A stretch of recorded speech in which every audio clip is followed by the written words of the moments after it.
Anna has 24-meter lace. Anna has a 24-meter of lace.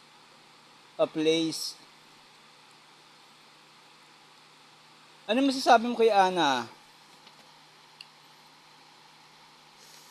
Meron siyang 24-meter of lace. She needs to cut into small laces, each measuring 40 cm.